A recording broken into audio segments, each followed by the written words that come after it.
How you guys doing today? This is David Duran with FightcardX. Today we have the privilege to be here with a very decorative fighter in San Antonio, the world class, and we have the privilege to give him a couple of questions today. And very decorative, like I mentioned, five-time national champion, 100 plus wins on his amateur record, Mr. El Castigo Medina. How you doing, champ? Doing great, man. Feeling amazing. Appreciate y'all for coming out and having me today. Awesome. So, question, going into this fight, like I mentioned, you're a very decorative fighter. What have you done, to get you to this position where you're at right now, mentally and physically? I mean, just working hard, man. Having a good, amazing training camp.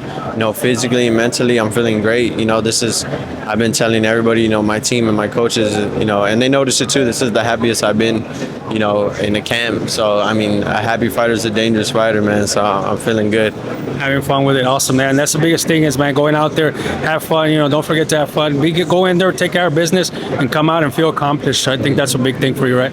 Oh yeah, for sure, man. I'm looking to get this win, coming this Saturday. So that'll be my biggest accomplishment yet, for sure. Some champ. So let me ask you this, El Castigo.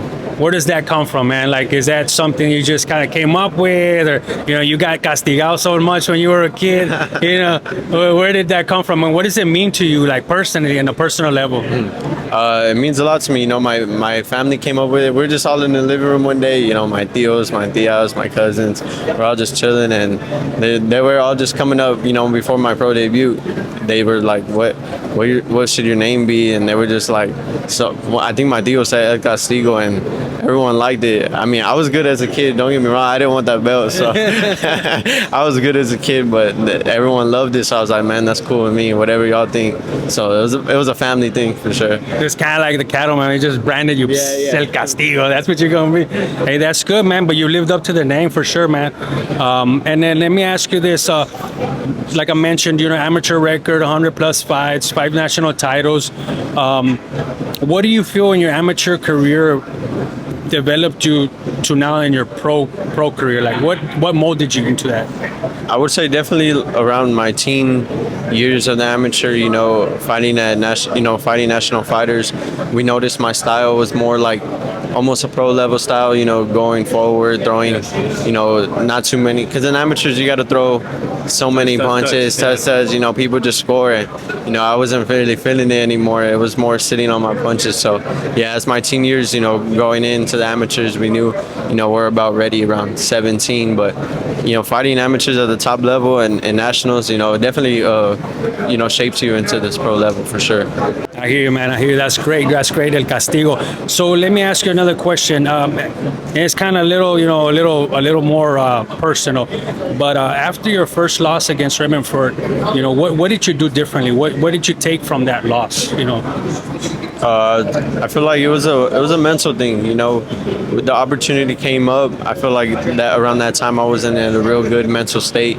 But I feel me and my dad talked about it. Opportunities come and they go. So we never like to pass up on an opportunity. We're always grateful for those. But yeah, I think it was just more of a mental thing. After that fight, I was like, man, I need to mentally beat myself before I even get in the ring, with anyone. So after that, it was a lot getting closer to God and doing all that good stuff. So I feel like that my mental was definitely it.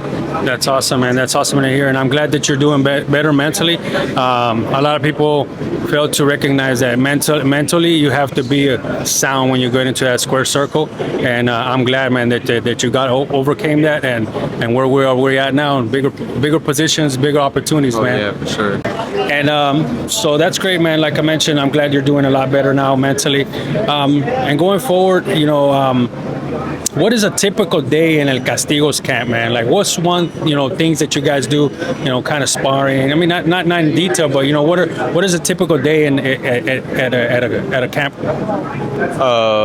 Monday, Wednesdays, and Fridays, I got my coach Ramos. He picks me up every day on those days at 5 in the morning, and we'll go run our miles like 5 to 6, a couple sprints after. We'll do our sparring Tuesdays, Thursdays, and Saturdays. And yeah, I think Sunday, you know, I usually take a day off, but that day it's hard for me to take a day off. So maybe I'll get in like a little run in there, but just more relaxed. And yeah, I mean, we've been getting sparring around here in town, you know, from Houston, the Valley, Laredo, all, you know, little spots around here in SA. So it's been great. That's awesome, man. That's awesome. That's good. And so going forward, you know, you're going up against this, you know, two-time world champion, who is a very big pressure fighter. You know, he comes forward. But you know, what are some of the things that you see as that are, you know, strengths on his end, and what do you think you can do to exploit certain weaknesses on his end? His strengths, I would say that he's been through a couple wars. You know, he knows what it is to be in those championship high-level fights. So I feel like maybe he has the upper hand on that. But I mean, that's what I've been working in the gym my whole life for, is being prepared for fights like that. But I mean, to exploit, you know, his weaknesses, I feel like maybe just his age, you know, me feeling younger, I feel like I have a lot more to prove. You know, I feel like he's, you know, getting close to the end of his career, and I feel like I'm barely beginning mine. So I feel like that's what I have against him for sure. For sure, man. For sure, breaking through that elite, you know, little wall that's there, man. And for sure, man, you're on your way, man. Like I said, decorative, you know, you got the experience, you know, you get great amateur record, you know, and now great professional record as well. So another thing, you know, you got, you know, your family, you got yourself, you got, you know, all of San Antonio behind you, you know, and all these new boxers coming up. You know, how big is that? You know, how much does that mean? That responsibility mean to you? It means a lot. You know, I feel like a lot of us are carrying that responsibility. You know, all these great fighters coming out of San Antonio. I mean, all the people, you know, fighting on these local shows. I mean, I was just there. I've been, you know, I was there for a while, you know, on Rick Morones' cards, you know, and it's amazing, you know, to be fighting on those cards in your hometown. So, I mean, to be able to go from that to, you know, fighting opponents like this, it's real motivating. I hope that all the, you know, younger guys coming up, making their pro debut, see that, you know, these local fights, local cards, they're much more than just, you know, being local. They mold you for this next step for sure. Yeah, for sure. And so now at this point in your career, do you look at legacy, you know, or do you still kind of just, you know, one fight at a time? You know, we're looking one fight at a time. I'm more one fight at a time kind of guy. You know, I'm always focused on, you know, who's in front of me, who I have, you know, every Saturday. So I mean, right now it's Oscar Valdez, and that's all on my mind. You know, after, you know, I get the win, then I'll look on to, you know, whoever's my next opponent and focus on him. So it's always one fight at a time for me. But I mean, legacy does sound nice, but I'm always focused on what's in front of me for sure. Awesome, definitely, man. So just keeping task at hand, you know, just staying, you know, this, you know, mental, just boom. That's what I'm looking at. That's what I'm gonna accomplish. That's what you're gonna hit. That's awesome, man. And if you could say, you know, a couple words to these new boxers, you know, a lot of these boxers that look up to you, local boxers, you know, and boxers everywhere, you know, what's one thing, you know, that you could throw out, and maybe a couple of things, you know, not just one thing, you know, aside from like, you know, chase your dream, you know, or that's the typical, you know, or the usuals, right? Or, you know, don't let anyone say you can't accomplish certain things. What one thing that, you know, El Castillo would mention to these kids? Just to be happy, you know. I know boxing, you know, people are born into it, they grow up with it, and it can get a little like overstimulating, a little tiring, but just make sure you know how to separate, you know, the sport from the outside world a little bit. You know, I feel like I've gotten really good at that, but yeah, just make sure your mental state is always happy for sure. Great. So I'm gonna shoot a couple of quick hitters, man. Some things that, you know, some people, some of the fighting fans don't really know about you. And let me ask you like this. So if you could watch any fight, you know, what's your favorite fight aside from anything that you've looked at on your tape of your own? You know, what's one of your favorite fights out there? Probably the Victor Ortiz versus Medina, because they were just knocking each other down like after each other. So that was a fight that's always crazy to me. Resilience. Yeah, it's always crazy, that's man. the They next just keep level, going bro. back and forth. That's a great yeah, fight. It's crazy. That's a great fight. What about when you're here in the gym training? You know, what's harder for you when it comes down to it? You know, the sparring sessions or strength and conditioning. You know, what would you say is the toughest challenge when you come in here? I do they're kind of separate. My strength and conditioning coach is Jesse Coronado. I do it with him, and I would say that's probably some of the worst work ever because you're doing both in one time. So it definitely kills you for sure. I mean, the gym, I love being here. Awesome. But Jesse Coronado, yeah, I love-hate relationship with him.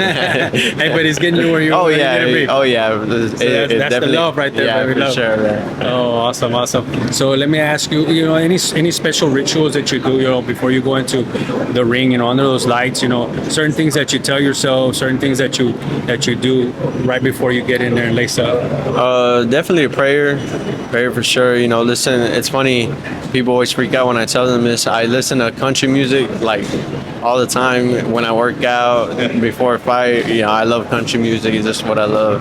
So I listen to just country music, a couple of prayers, and you good to go. Awesome. So what about let me see, favorite Mexican restaurant here in San Antonio? Oh, Blanco Cafe. Blanco Cafe. Yeah, What do you right. usually pick up out of there? Oh yeah, shoot. I'll get like some chilaquiles tacos or some migas tacos. They have the best enchiladas there. I'm not gonna lie. So I live right down the street from there. I've been going there since I was about in pre-K, you know, in school. So it's always been my spot. All right, so Castillo, let's say you get past Valdez, you know, where do you see yourself this time next year? You know, what's next for you?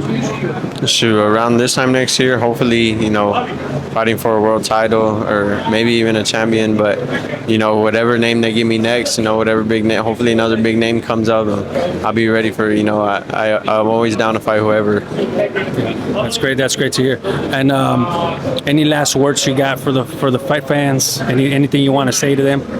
I mean, hopefully y'all could tune in. You know, it'll be streamed live on ESPN Knockout and Box Azteca. Hopefully y'all you could tune in, support me, you know, because I'll be fighting in his hometown. So I'll love all the support I can get for sure. That's for sure. You heard that here first with FightcardX. This is David Duran. We want to give Mr. Medina here a very, very big thank you. And all you fight fans out here in San Antonio, be sure to continue supporting this guy. You know, he needs our support. He needs, we'll be watching. And great best of luck to you, Castillo. Thank you, man. You got Appreciate this, it, man. champ. All right. Appreciate it, man. Thank you.